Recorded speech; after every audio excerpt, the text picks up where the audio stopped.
తెలంగాణ రాష్ట్ర ప్రభుత్వం ప్రతిష్టాత్మకంగా చేపట్టిన 99 రోజుల ప్రజాపాలన ప్రగతి ప్రణాళికలో భాగంగా అల్వాల్ జిల్లా పరిషత్ బాలుర ఉన్నత పాఠశాలలో Alwal traffic police, Alwal police, RTA సంయుక్త ఆధ్వర్యంలో అలైవ్ రహదారి భద్రత అవగాహన సదస్సు నిర్వహించారు. ఈ సందర్భంగా విద్యార్థులకు రహదారి భద్రతపై అవగాహన కల్పించారు. ఈ సందర్భంగా విద్యార్థులతో మానవహారం చేయించి రోడ్డు భద్రతా ప్రమాణాలు పాటిస్తామని ప్రతిజ్ఞ చేయించారు. ఈ సందర్భంగా అల్వాల్ సీఐ ప్రశాంత్ మాట్లాడుతూ 18 సంవత్సరాల లోపు విద్యార్థులు మైనర్ డ్రైవింగ్ చేస్తే ఎలాంటి అనర్థాలు జరుగుతాయో, వారి తల్లిదండ్రులకు ఎలాంటి శిక్షలు పడతాయో వివరించారు. ఈ సందర్భంగా మొబైల్ ఫోన్లు వాడరాదని, ఫోన్లో ఆన్లైన్ గేమ్స్ ఆడరాదని, తల్లిదండ్రులు వాహనాలు నడిపే వారి వెనకాల కూర్చున్నా కూడా హెల్మెట్ ధరించాలని, సిగ్నల్ జంప్ చేయరాదని తెలిపారు. వాహనదారులు రోడ్డు నిబంధనలు, ట్రాఫిక్ నియమాలు పాటిస్తూ క్షేమంగా గమ్యస్థానాలు చేరుకోవాలని సూచించారు. మద్యం సేవించి వాహనాలు నడపకూడదని, ప్రతి వాహనదారుడు హెల్మెట్ ధరించాలని, కారులో సీట్ బెల్ట్ పెట్టుకోవాలని తెలిపారు. ఈ కార్యక్రమంలో Medchal assistant motor vehicle inspector Lavanya, SI Raghavender Reddy, traffic SI Kishore, MEO Muralikrishna మరియు పాఠశాల సిబ్బంది పీటీ మురళీకృష్ణ తదితరులు పాల్గొన్నారు.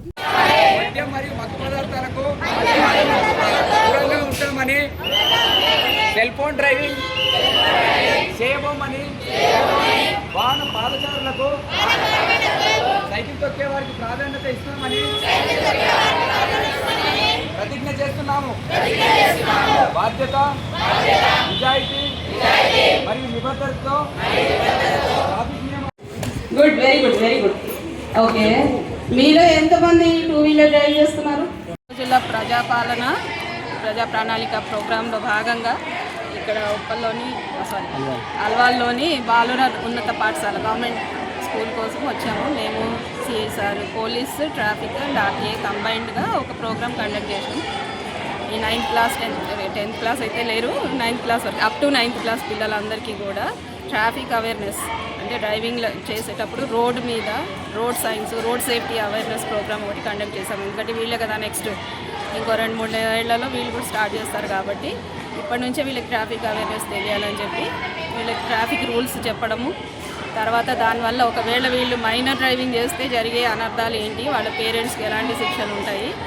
ఇక్కడ కండక్ట్ చేస్తున్నటువంటి అల్వాల్ పిఎస్ తరఫున ఇన్స్పెక్టర్ గారు, అదేవిధంగా ఎస్ఐ గారు, ట్రాఫిక్ మిగతా అందరూ అధికారులందరికీ కూడా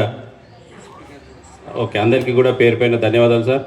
ఎందుకంటే మన ప్రభుత్వ పాఠశాలలో మరి మీకు అందరికీ కూడా తెలుసు, బయట ఎవరు పాటిస్తున్నారు అంటే మనం పాటించాం. ఇప్పుడు ఇన్ని చెప్పినా కూడా ఇంట్లో మళ్ళీ ఎవరో ఒకరు తప్పు చేస్తాం, మనం అయ్యో సారీ అంటాం. మనం అప్పటికప్పుడు ముందుగా జాగ్రత్త తీసుకోవడం అనేది ఎవరం కూడా చేయట్లేదు. మనం ఇంతకుముందు జనరేషన్ వాళ్ళు ఏంటంటే ప్రతిదీ జాగ్రత్తగా, ఆరోగ్యం కావచ్చు, ఏదైనా రూల్స్ కావచ్చు, లేకపోతే ఏదైనా కూడా వాళ్ళ పనిలో కావచ్చు, కాన్సన్ట్రేషన్ కానీ, డెడికేషన్ కానీ, ఆ జాగ్రత్త తీసుకోవడం అనేది బాగా ఉంది. Very good, very good. Okay, రోడ్డుకి ఎటువైపు డ్రైవ్ చేయాలి? రైటా? కీప్ లెఫ్ట్ అని విన్నారా కదా? సరే, 3 లైట్స్ ఉంటాయి. ఏమేమి ఉంటాయి? సరే, ఓకే, 3 ఉన్నాయి కదా, red, green and one more ఏంటది? Yellow, orange, whatever. Okay, ఆ కలర్ వచ్చినప్పుడు ఏం చేయాలి?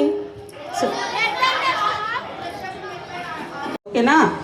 అది ఎవరైనా, అమ్మ అయినా, నాన్న అయినా, అక్క, అన్న, ఎవరైనా డ్రైవింగ్ చేస్తున్నారు, బండి తీస్తున్నారంటే మీకు కూడా బాధ్యత ఉంది. వాళ్ళకి రిమైండ్ చేయాలి, ఏమని? హెల్మెట్ పెట్టుకోమని. ఓకేనా?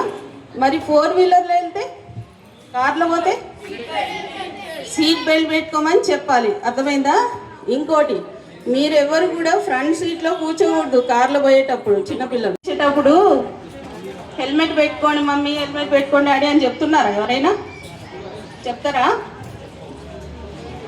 నో, ఎవరు చెప్తలేరు. అంటే don't you think you have an responsibility? మీకు బాధ్యత లేదా? పెద్దవాళ్ళు మాత్రమే ఫ్రంట్ సీట్లో కూర్చోవాలి. మీరు వెనక కూర్చొని కిటికీలు తీసుకొని తలకాయలు బయట పెట్టడాలు, చేతులు బయట పెట్టడము చేయొచ్చా? చేయొద్దు కదా. స్కూల్ బస్సులో అయినా సరే, నార్మల్ బస్ అయినా, మీరు ఎక్కడ ఏ బస్సులో ఉన్నా చేతులు బయట పెట్టద్దు. తెలుసు కదా మీకు? ఇవన్నీ చిన్నవి, కానీ మీరు పాటిస్తున్నారా? మనమే గవర్నమెంట్ ఎక్కడుంది, మనమే ఉంటాము. నేను చదువుకుంది కూడా గవర్నమెంట్ ప్రభుత్వ పాఠశాలలోనే. ఇక్కడ ఉన్న అధికారులు చాలా మటుకు అందరు కూడా చదువుకుంది ప్రభుత్వ పాఠశాలలోనే. కాబట్టి మనం చాలా డిసిప్లిన్గా ఉంటాము, అదేవిధంగా ఉండాలి. దానికోసమే ఇవాళ ఒక మంచి కార్యక్రమాన్ని మీకు ఏర్పాటు చేయడం జరిగింది.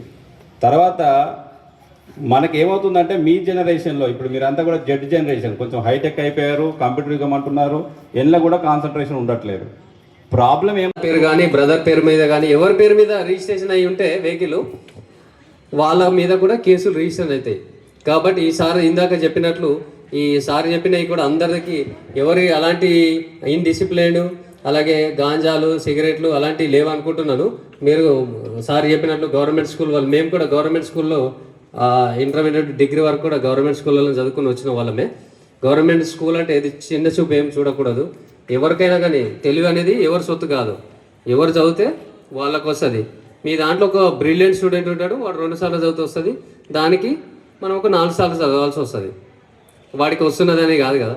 తెలివి అనేది ఎవరి సొత్తు కాదు, ఎవరు బాగా. ఎందుకంటే 8th, 7th, 8th, 9th class వాళ్ళే పేరెంట్స్కు తెలియకుండా మీరు వెహికల్స్ తీసుకుపోయి అలాగే మన యాక్సిడెంట్ చేసి ఇతరులకు ఇబ్బందికరమైన వాతావరణం ఏర్పాటు చేస్తున్నారు. కాబట్టి మీరు మీ పేరెంట్స్ చెప్పకుండా తీసుకువెళ్తే మీరు పోలీస్ వాళ్ళకు పట్టుబడితే మైనర్ కింద మీతో పాటు మీ పేరెంట్స్ కూడా పనిష్మెంట్ ఉంటుంది. మీకు ఎంత ఉంటుందో మీకన్నా డబల్ ఉంటుంది. ఎవరిపైన మీ మదర్ పేరు మీద వెహికల్ రిజిస్ట్రేషన్ అయితే అలాగే సెల్ ఫోన్లు అల్లాడతారా? లేదు, చాలామంది కొన్ని రీల్స్ వస్తాయి కదా, అరే ఏం ఆడుతున్నారు అంటే నేను క్రికెట్ ఆడతా, మరి పోలేమంటే మా అమ్మ ఛార్జింగ్ అయిపోయింది లేకుంటే సెల్ ఫోన్ ఇవ్వలేదని ఉంటాయి కదా. అట్లా కాదు కదా. మీ వయసులో చదువుతో పాటు కంపల్సరీగా గ్రౌండ్ చేయాల్సిందే. క్రికెట్ కానీ రన్నింగ్ కంటెంట్స్ వస్తుంటాయి ఆ రీల్స్లలో. దాన్ని ఇప్పుడు మనం చెడు కన్నా మంచి కన్నా చెడునే తొందర యాక్టర్ చేసుకుంటాం కదా. టీచర్స్ చదవమంటే మనం చదవము, ఏదైనా వాడు బయటకు వెళ్ళిపోదాం అంటే ఎవడైనా తొందర వస్తుంటారు. కాబట్టి అట్లాంటివి కాకుండా మీరు ఒకటే మీ స్టేజ్లో ఇంకేం పని లేదు, చదవడం చదవడం చదవడం చదవడం, మొత్తం చదవడమే. ఇక కొద్ది టైము ఆడడం, మిగతాది ఇంకా వేరే విషయాలలో మీరు ఫోకస్ చేయాల్సిన అవసరం లేదు. చదివితేనే ఫ్యూచరు. ఎన్ని డబ్బులు ఉన్నా కానీ చదువు ఉంటేనే విలువ. చదువు ఉంటే చెప్పండి మీ పేరెంట్స్కు హెల్మెట్ పెట్టుకోవాలి,